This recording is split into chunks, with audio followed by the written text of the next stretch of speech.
Durante las próximas 6 semanas haremos un alto en el estudio de la primera carta a los Corintios para estudiar una breve serie de la doctrina de la salvación.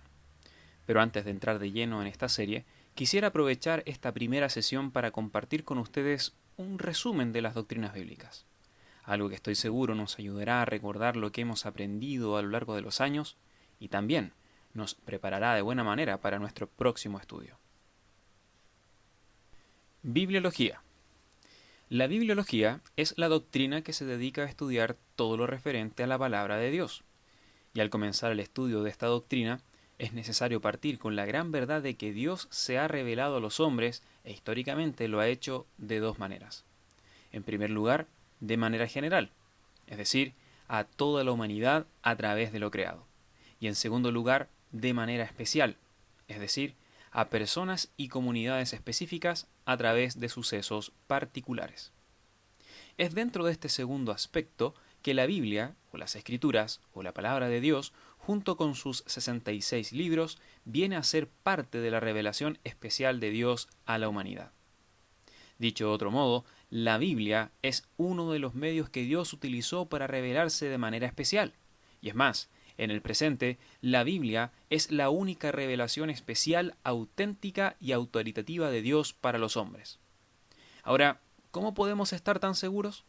Bueno, gracias a la doctrina de la inspiración de las Escrituras, ya que ésta nos asegura que la Biblia tiene un origen divino, que todas las palabras de la Biblia son palabras de Dios y como tales son verdaderas, autoritativas, irrefutables, absolutas, cumplen su propósito y por lo mismo son infalibles, no contienen errores y por tanto inerrantes y por supuesto son eternas. En definitiva, la Biblia es la palabra de Dios y hoy en día es el medio especial o particular por el cual Dios se revela a los hombres. Y por tanto, quien quiera conocer verdaderamente a Dios debe partir por lo que Dios ha revelado en las Escrituras. Así que hermanos, a grandes rasgos, en esta primera doctrina podemos decir que la Biblia es la palabra de Dios. Y esta nos habla de la relación que Dios ha establecido con su creación y en particular con los hombres. Teología. La teología es la doctrina bíblica que se dedica a estudiar todo lo referente a quién es Dios. Y generalmente, el estudio de esta doctrina comienza con una declaración más o menos así. Dios existe, está vivo, se ha dado a conocer y ha entrado en una relación con los hombres para que conozcan que Él es el Creador, soberano y bueno. Es a partir de esta relación con el hombre que es posible hacer una definición descriptiva y verdadera de quién es Dios. Ahora, hablo de una definición descriptiva y verdadera de Dios porque básicamente como criaturas nos es imposible elaborar una definición cabal o total acerca del ser de Dios. En este sentido, Dios es indefinible, Dios es inescrutable. Sin embargo, tomando lo que la Biblia nos dice de Dios, es posible hacer una descripción verdadera de quién es Dios a partir de los atributos que Él mismo nos ha revelado. Y según vemos en las Escrituras, algunos de los atributos de Dios que describen su divinidad o su majestuosidad y su eterna separación con lo creado son, por ejemplo, su singularidad, es decir, nadie es como Dios, o su infinidad, es decir, Dios no tiene límites, o tal vez su inmutabilidad, es decir, Dios es inalterable en su ser, en sus perfecciones y en sus propósitos. Además, Dios es independiente, Él es libre de todos. Y también es invisible. Dios no está sujeto a un cuerpo físico. Y por otra parte, algunos de los atributos que describen la persona de Dios son, por ejemplo, su sabiduría, su veracidad, su bondad, su justicia, entre otros. Una sección muy importante dentro de la teología es la doctrina de la triunidad de Dios, o también llamada Trinidad. Y en cuanto a este tema, la Biblia es enfática en decir que existe un solo Dios, quien es el creador de todas las cosas y el único a quien la creación debe adorar y amar de forma exclusiva. Y que además, este Dios existe eternamente en tres personas, el Padre, el Hijo y el Espíritu Santo, siendo cada persona plenamente Dios y existiendo un solo Dios. Una declaración común en cuanto a este tema es la siguiente. El Padre es Dios, la primera persona de la Triunidad, y quien glorifica al Hijo.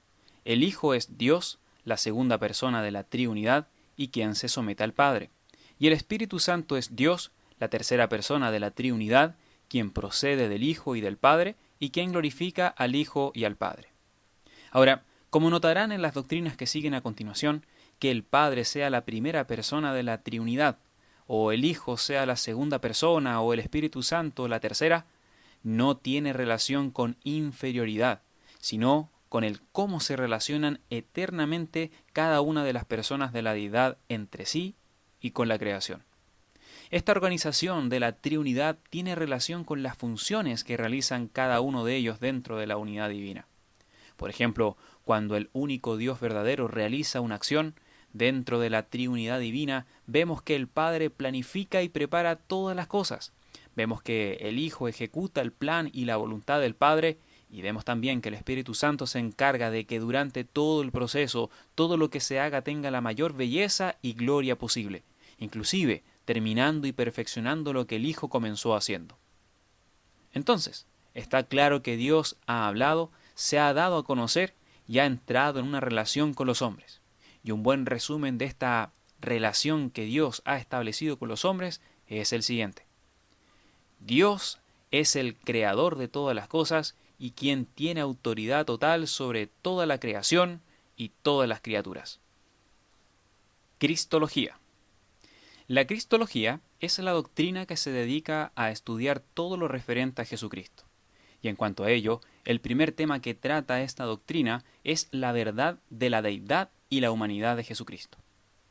Una declaración común en cuanto a este tema es: Jesucristo es una sola persona con dos naturalezas, divina y humana, que a la vez son perfectas, inseparables e inconfundibles.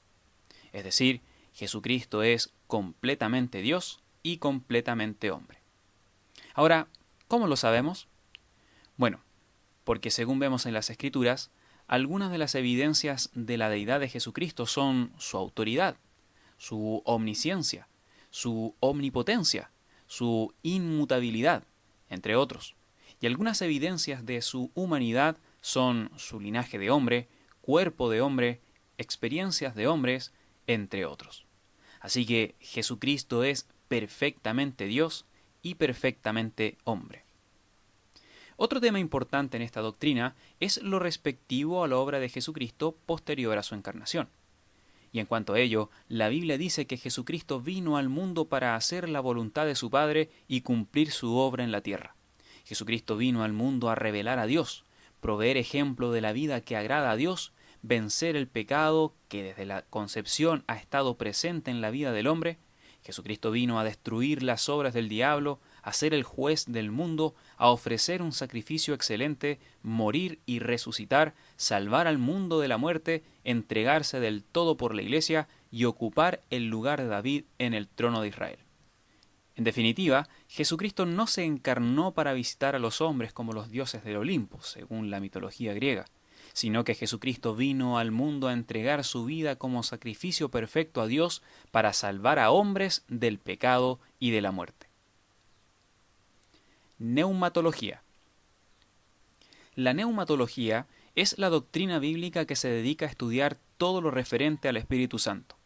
Y lo primero que nos dice esta doctrina es que la tercera persona de la Triunidad no es una fuerza impersonal ni es una personificación del poder de Dios. Por el contrario, el Espíritu Santo es una persona con inteligencia, emociones y voluntad.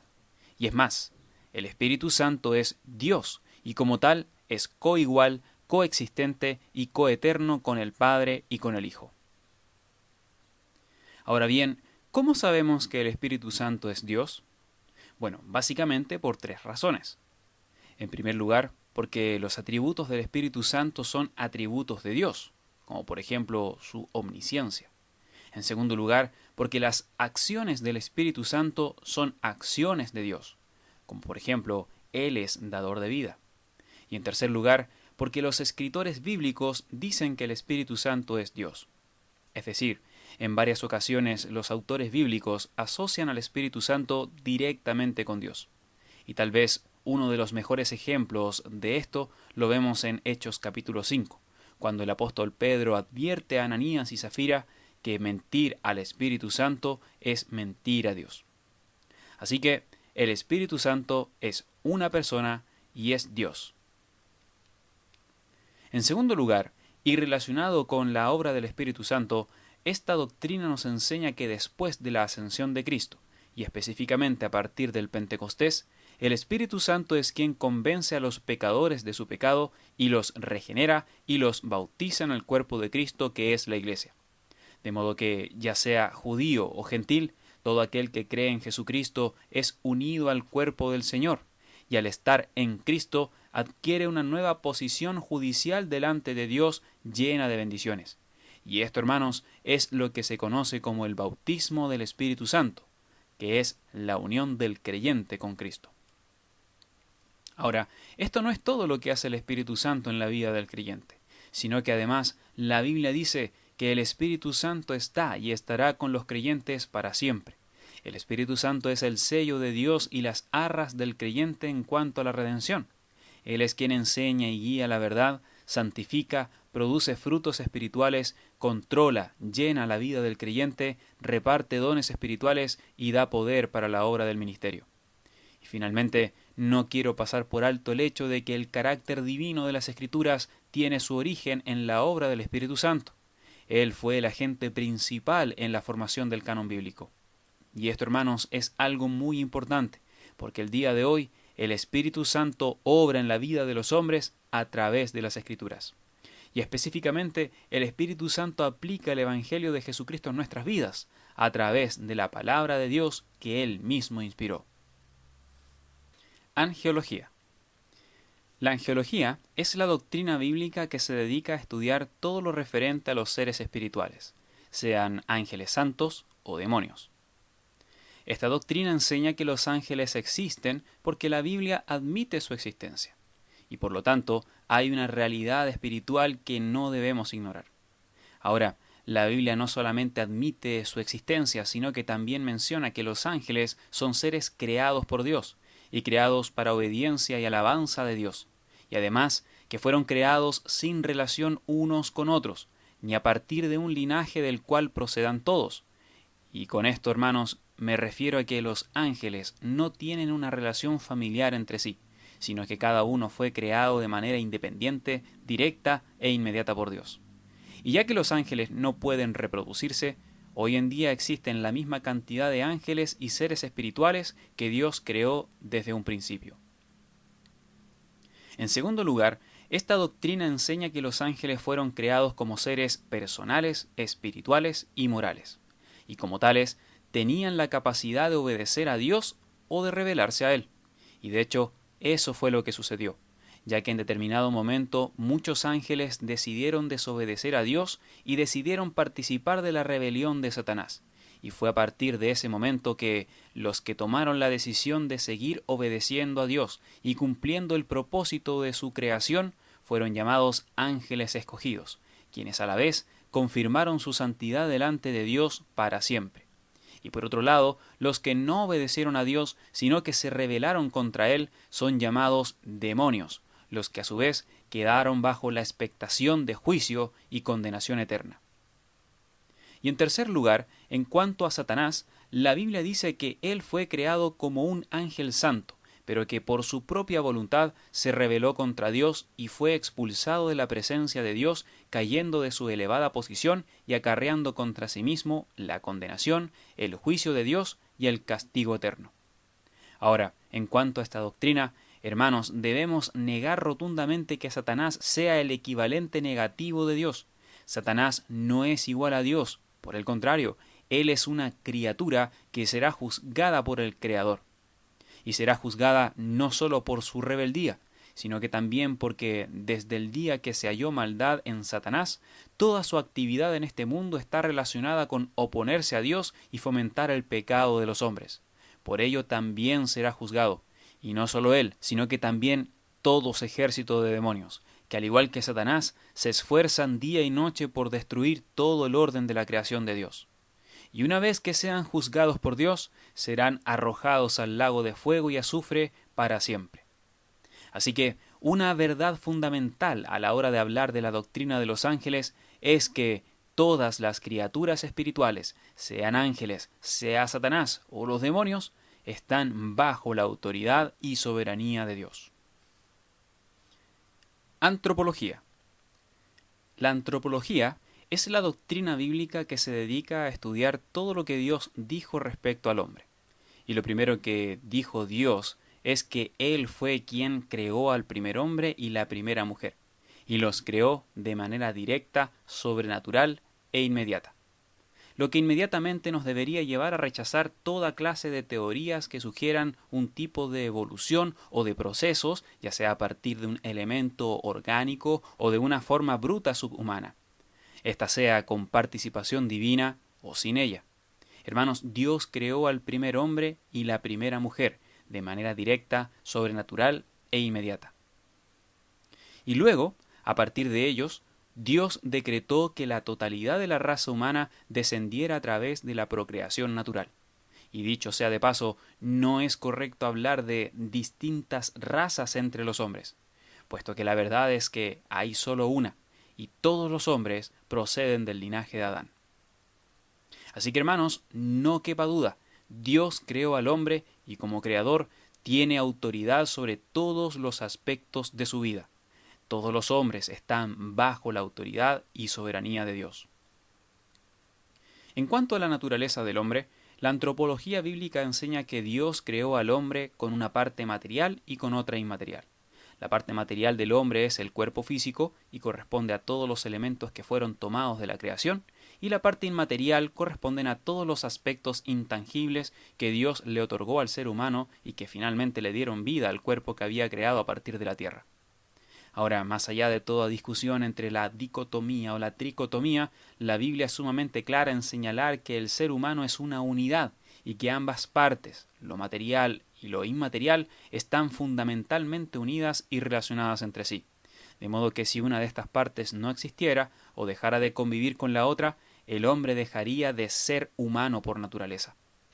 Así que más allá de toda discusión, el punto principal de la naturaleza del hombre es que el ser humano es fundamentalmente una unidad, y todo en él actúa e interactúa entre sí. En tercer lugar, esta doctrina destaca que el hombre es el único ser creado a imagen de Dios, lo que significa que la forma estructural del ser humano tiene un parecido con Dios, y específicamente el hombre tiene un parecido personal, espiritual y moral con Dios. Es decir, el hombre es fundamentalmente una persona, y es capaz de relacionarse espiritualmente con Dios, y ser responsable de sus acciones delante de Dios. Ahora, además de esto, al hombre le ha sido dado el privilegio de ser el representante de Dios en la tierra, y como tal, manifestar a la creación alguno de los atributos que Dios le ha comunicado a él. Y esto, hermanos, es una honra cual ninguna otra criatura tiene ni será capaz de poseer jamás.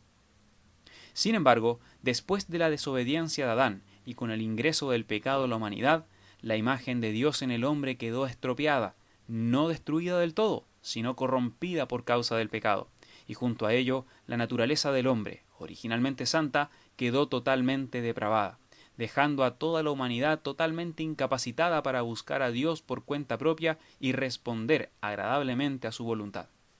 Siguiendo en esta misma línea, pero ahora entrando en la sección de la martología, o la doctrina que se dedica a estudiar todo lo referente al pecado, debemos comenzar diciendo que el pecado, por definición, es la falta de conformidad en acciones, pensamientos o disposición a Dios y a cualquiera de sus normas. O dicho de otro modo, el pecado, después de la caída, es toda acción y disposición que se oponga a Dios.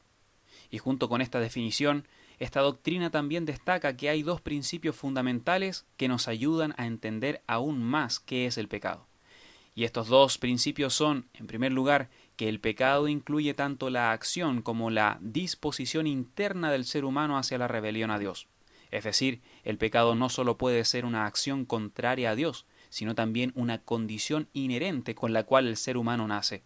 Y por lo tanto, el pecado incluye tanto la violación activa como la desobediencia pasiva de la voluntad de Dios. Y en segundo lugar, el pecado siempre va dirigido contra Dios, sin importar cuál sea el objeto o el medio Cuando una criatura peca, activa o pasivamente, lo hace en contra del Señor, en contra de su persona, soberanía y bondad. Ahora, en cuanto al alcance del pecado en la humanidad a través de la procreación, la Biblia nos enseña que la magnitud de los daños infligidos por el pecado después de la desobediencia de Adán alcanzaron a toda la raza humana y dejó a cada uno de los hombres totalmente depravado desde su concepción, lo que a su vez tiene dos implicaciones. En primer lugar, el hombre depravado es completamente incapaz de buscar a Dios o de responder agradablemente a Dios por su propia cuenta. Y en segundo lugar, el hombre depravado está totalmente corrompido, así su cuerpo como su mente y su voluntad. Ahora bien, una de las más claras evidencias del alcance del pecado en la humanidad es la presencia de la muerte en ella. Es decir, si hay muerte, hay pecado. Y basta con mirar nuestra historia para ver que todo ser humano nace espiritualmente muerto y separado de Dios. Y nace con la corrupción de la muerte física en su propio cuerpo, de modo que día a día se va desgastando hasta morir físicamente.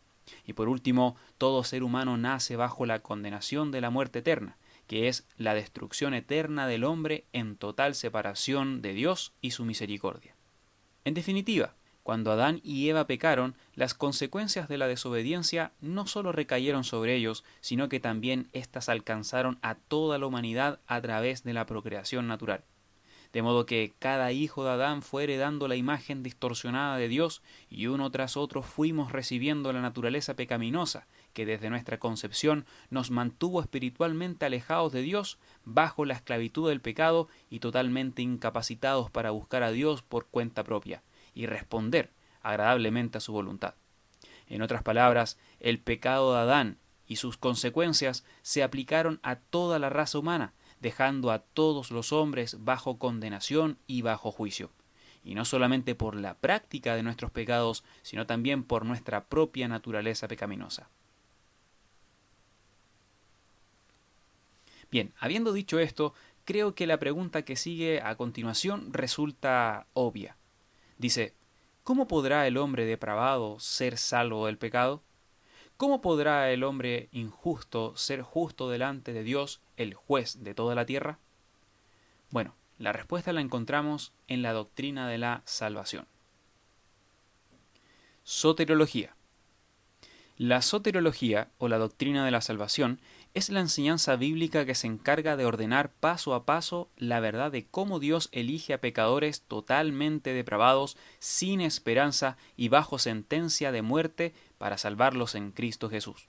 Porque como ya recordamos, para eso vino Cristo a este mundo, para salvar a pecadores del pecado. Así que la doctrina de la salvación no comienza con la elección del hombre por Dios, sino con la libre y soberana elección de Dios por el hombre, quien además se propuso llamar eficazmente a pecadores a la salvación por medio del Evangelio de Jesucristo. Hermanos, recordemos que el hombre está totalmente depravado por causa del pecado, está muerto espiritualmente, y por lo mismo es incapaz de responder al llamado de Dios por medio del Evangelio, a no ser que Dios obre regenerando instantáneamente y sobrenaturalmente su vida, algo que, como ya recordamos, hace el Espíritu Santo por medio de la verdad de las Escrituras. Hermanos, Dios es quien regenera al hombre para que éste sea salvo. Y de hecho, eso es lo que sucede con todo aquel que Dios ha elegido para salvación. Dios es quien regenera e imparte vida espiritual al que estaba espiritualmente muerto, y luego cambia sobrenatural y completamente su disposición hacia el pecado y le vuelve a la verdad del Evangelio de Jesucristo con arrepentimiento y fe. Y no solo eso, sino que también a todos sus elegidos para salvación, Dios adopta como hijos suyos y les otorga todos los derechos y privilegios como hijos legítimos. Y no solo eso, sino que también a todo aquel que ha elegido para salvación, Dios mismo le une a Cristo y le declara judicialmente justo y libre de toda culpa y condenación del pecado para siempre. Y esta imputación judicial, así como la adopción y la regeneración y la elección y la conversión, es una obra de Dios completamente unilateral, gratuita y soberana. y ocurre cuando el Señor, en su sola voluntad y tiempos, se dispone a salvar al pecador de su pecado para ser unido a Jesucristo por medio de la fe en Él. Ahora, una vez unido a Cristo y libres de la esclavitud del pecado, los creyentes comienzan un proceso de santificación a través del cual son apartados del pecado y de su corrupción y separados para alcanzar el propósito eterno de su elección para ser hechos conforme a la imagen de Dios en Jesucristo, lo cual restaura la imagen de Dios que antes había quedado totalmente corrompida por causa del pecado. Ahora bien, ante la pregunta, ¿puede un verdadero creyente volver a su antigua vida de pecado? La respuesta es no, porque la santificación del verdadero creyente está de tal manera garantizada por Dios que todos los elegidos ya salvos pueden estar seguros que jamás perderán la salvación que les ha sido dada por gracia y jamás volverán a aquella antigua vida de pecado porque Jesucristo terminó con esa antigua relación de esclavitud y el Espíritu Santo ya renovó y selló su corazón para siempre, y ahora es Dios quien lo protege y le guarda a través de su fe hasta la glorificación final en los cielos. Entonces, volviendo a la pregunta inicial, ¿cómo podrá el hombre depravado ser salvo del pecado?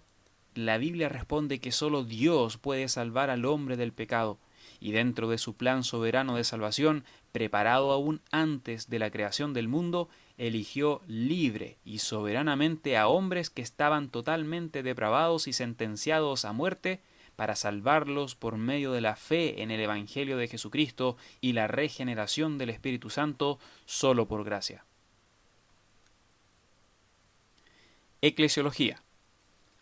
La eclesiología es la doctrina bíblica que se encarga de estudiar todo lo relacionado con la Iglesia del Señor, lo cual tiene mucha relación con la doctrina anterior, porque una vez que Dios salva a un pecador, no es que lo deje aquí solo en la tierra, ni que se lo lleve inmediatamente al cielo, sino que lo que Dios sí hace con todos los creyentes es unirlos espiritualmente al cuerpo de Cristo y localmente a la Iglesia del Señor aquí en la tierra.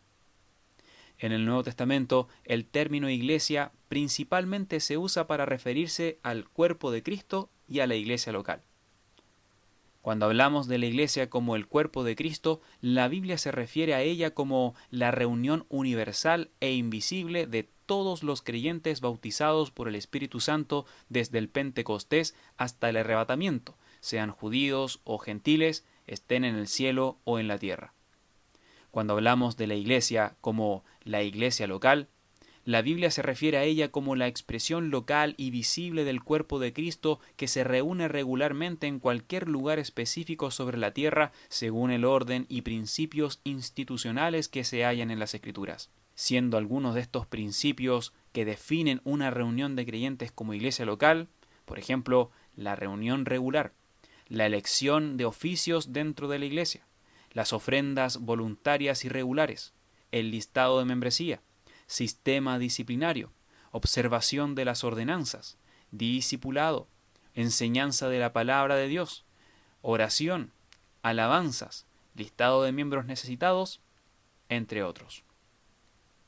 Así que cuando Dios salva a un pecador, no lo deja solo, sino que lo une a la iglesia de Jesucristo, y lo une tanto espiritualmente al cuerpo de Cristo como también físicamente a una iglesia local aquí en la tierra.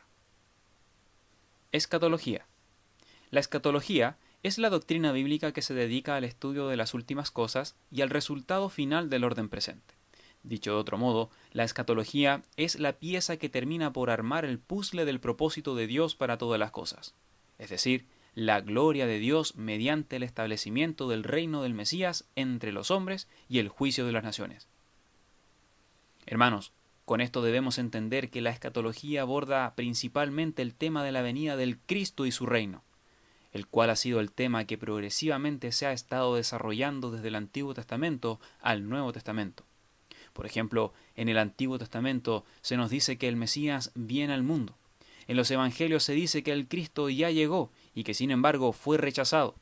En el resto del Nuevo Testamento se nos dice que el Cristo va a volver por segunda vez. Y finalmente en la escatología se dice qué sucederá con la humanidad y con la creación cuando el Cristo regrese por segunda vez. Ante la pregunta, ¿y qué sucederá? Bueno, partamos con la iglesia. Actualmente la iglesia está esperando el regreso de Jesucristo desde los cielos, quien ha prometido reunir a toda la iglesia con él antes de la tribulación que sobrevendrá al mundo entero. Ahora, una vez que la iglesia se reúna con el Señor en los cielos, Jesucristo comenzará una serie de acciones y juicios para tomar posesión efectiva de la tierra que le pertenece por derecho propio, y partirá este proceso de conquista con una serie de juicios, incluyendo el alzamiento del anticristo. El anticristo es una persona escatológica real, prodigiosa, de origen judío y espiritual diabólico. Y como parte del juicio de Dios a los hombres, el anticristo usará todas sus habilidades para ir en contra de Jesucristo en todos los sentidos concebibles. Y por ello, durante un periodo de 3 años y medio, se presentará como el Salvador del mundo y engañará a muchos. Pero al cabo de ese tiempo comenzará una cruel persecución contra el pueblo de Israel y contra todo aquel que se niegue a su gobierno y crea en Jesús. A todo este periodo, incluyendo el alzamiento del anticristo, se le conoce como la Gran Tribulación, y es llamado así porque, además de estar marcado por los eventos ocasionados por el anticristo, Dios mismo iniciará una serie de juicios catastróficos y cataclísmicos que caerán sobre la tierra y los hombres. El periodo de la tribulación finaliza con la segunda venida de Jesucristo de forma visible y gloriosa a la tierra, quien vendrá a destruir al anticristo y a todos los ejércitos que se levantarán contra él en la batalla conocida como Armagedón. Una vez que el Señor descienda en poder y gloria y destruya a sus enemigos, inaugurará finalmente su reino físico sobre la tierra por un periodo de 1000 años. Este reino físico del Señor en la tierra es el cumplimiento del pacto hecho a Israel y es un reino que asegura al menos 6 bendiciones. En primer lugar, todo israelita que entre vivo al reino perfecto del Mesías habrá sido regenerado. En segundo lugar, regirá la justicia y la verdad. En tercer lugar, habrá equidad social y se abolirán las guerras. En cuarto lugar, abundarán los alimentos y los animales se volverán dóciles. En quinto lugar, Jesucristo, el Rey, será la única autoridad internacional y Él juzgará a las naciones. Y en sexto lugar, habrá un templo para adorar a Jehová, un sacerdocio, fiestas solemnes y un rey sacerdote que dirigirá la adoración a Dios. Además de esto, la iglesia glorificada será corregente con Jesucristo en el milenio.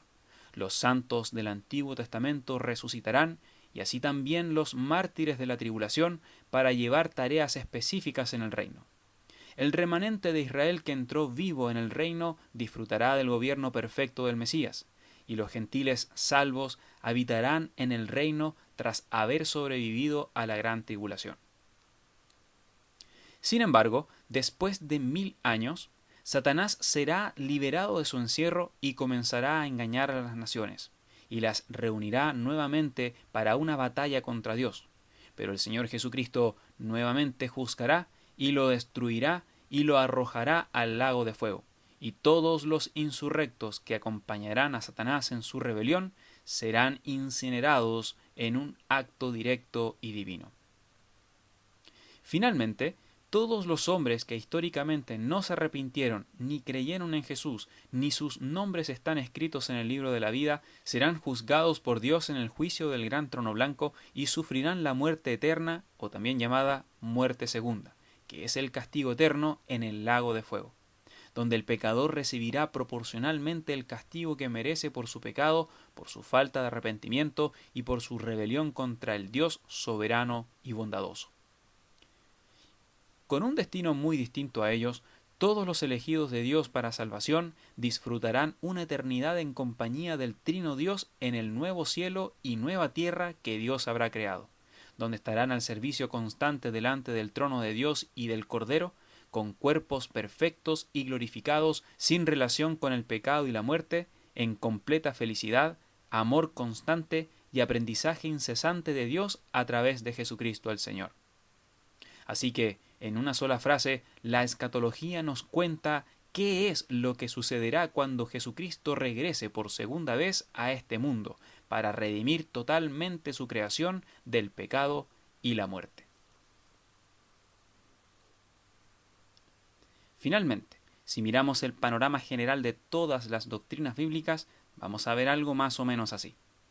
En la bibliología vemos que uno de los propósitos de la Biblia es contarnos acerca de la relación de Dios con los hombres. Según esa relación, la teología nos dice que Dios es el creador de todas las cosas y quien tiene autoridad total sobre la creación.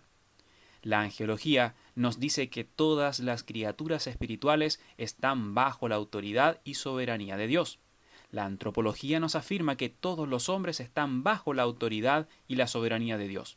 Y la marteología nos recuerda que, después de la caída del hombre, la depravación del pecado alcanzó a toda la humanidad, dejando a todos los hombres bajo la condenación y el juicio de Dios.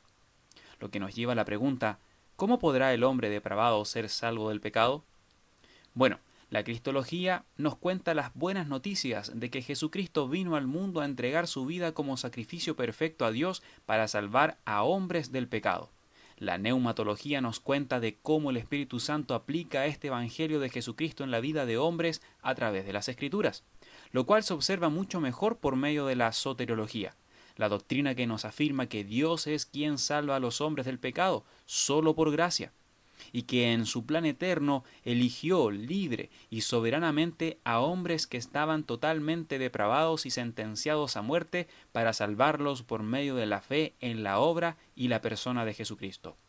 Pero eso no es todo, porque la eclesiología nos cuenta que cuando Dios salva a un pecador, inmediatamente lo une a la iglesia de Cristo, y le promete que pronto será reunido con Jesucristo y la iglesia para siempre, lo cual sucede un poco antes de que Jesucristo regrese por segunda vez a este mundo con poder y gloria para establecer su reino perfecto y salvar totalmente su creación del pecado y la muerte, que es el tema final de la escatología.